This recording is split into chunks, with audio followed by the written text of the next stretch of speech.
Right on. Welcome back to the Convo Couch, ladies and gentlemen. I am Pasta Jardula, and today I have a great guest with me. I have Shahid Buttar, who is running for Congress in San Francisco, the House, District 12, Nancy Pelosi's district. He's done it before, and he's going to do it again. Welcome today, Shahid. Thanks so much for having me, Pasta. It's great to be with you. Man, I'm glad I got your name right and stuff because I sometimes get that wrong. I get it locked in, and after seeing you dance on the floor, because let me say this much. I saw you on the dance floor the other day at the Democratic Convention. Man, you got some moves. That's not an unfair description. I was a DJ and a poet and an artist long before I was a lawyer and an activist. So, yeah, I like to stay true to my roots, as it were. Well, you definitely got the moves, and I understand you're into hip-hop. You got a little hip-hop going on, right?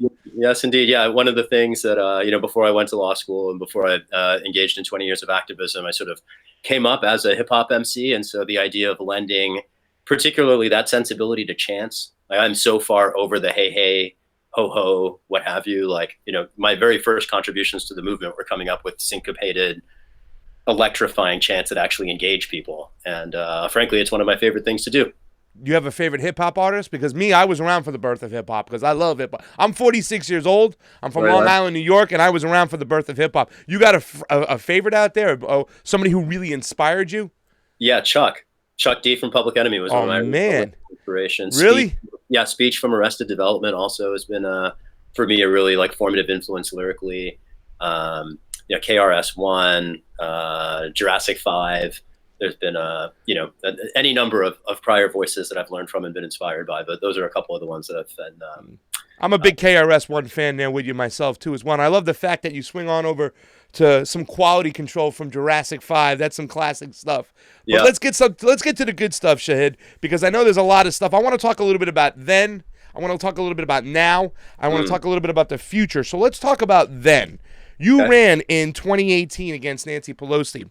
There was a lot of controversy when it comes to this particular race, because if we can show the statistics real quick, this was actually a situation where two Democrats, two progressives, and on this particular show, we were a big fan of Stephen Jaffe, but two particular progressives actually split the vote, allowing Lisa Remmer, the Republican, to go on in there and win the jungle primary and go to a runoff against Nancy Pelosi, which pretty much made her let her cakewalk to a victory. What do you say to those people out there that said, Shahid, I don't know why you jumped in this. You jumped in there late. What were you thinking? Well, I did it particularly because the campaign that I beat to attempt to challenge Pelosi in the general election wasn't mounting a ground campaign. So I appreciate your attention to the prior campaign. I don't want to punch down and describe any of the various reasons that people recruited us to run in that race, but I ran to serve the movement and to mount a credible challenge to the Speaker of the House. Unfortunately, no one else in the race was doing that, despite, I think, their valiant attempts. And so I think the proof is in the pudding. I did only run for 3 months. I was outspent by some of the other candidates you mentioned, and I beat the closest one to me by 50%, which is to say, another way of putting that is we got as many votes in 2018 as Ocasio-Cortez did in her primary. We got more votes against Pelosi in a primary from the left than any candidate in 10 years. And which is all to say, I aim very much to not have this problem in 2020, to take second place in the top two primary and to take the seat in the general election in November 2020. That's awesome. And the only reason why I mentioned it is because you said you don't want to have that same problem in 2020. And for me in particular, and once again, it's not that I'm just a Shahid fan. I caught you on that Lee Camp interview, and I was like, holy cow, who is this guy? Where has this guy been? But the fact that you did finish, you had more votes than any progressives last time. For me, it's an easy decision to say, hey, Shahid deserves a chance to go head-to-head against Nancy this time by herself. But that's not happening. Okay, what do we do? And can we expect the same thing to happen last time, since everybody's starting to throw their weight into this race? There are a lot of people seeking the opportunity to file or to challenge Pelosi. I guess I'll put it this way. And there's nothing really I can do with respect to dissuading any of those people from filing, other than to run the most robust campaign that Pelosi's ever had to confront from a challenger.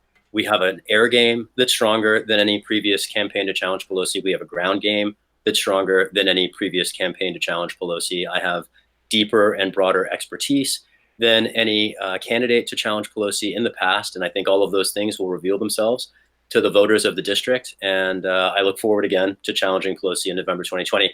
I appreciate your point about the 2018 elections providing an empirical indication of the community's preferences. And maybe that's where I'd start, that for people who might be seeking to jump in the race to potentially take advantage of a seeming opportunity with the challenge that we Democratic Socialists are presenting to the corporate leadership of the party, there's a difference between embracing unknown voices who haven't tried it before versus one that is demonstrated in the last cycle, the capacity to mobilize volunteers, to attract support from contributors around the country, to frame the issues in compelling terms that people can understand, that boldly declare the need for a progressive socialist alternative on issues from universal health care to robust solutions to the climate crisis to a peaceful and just foreign policy that places human rights before corporate resource extraction. On all of these different issues, I think our campaign will demonstrate a very different degree of greater capacity than those seeking also to challenge Pelosi. And again, I look forward to the general election in November. That's awesome.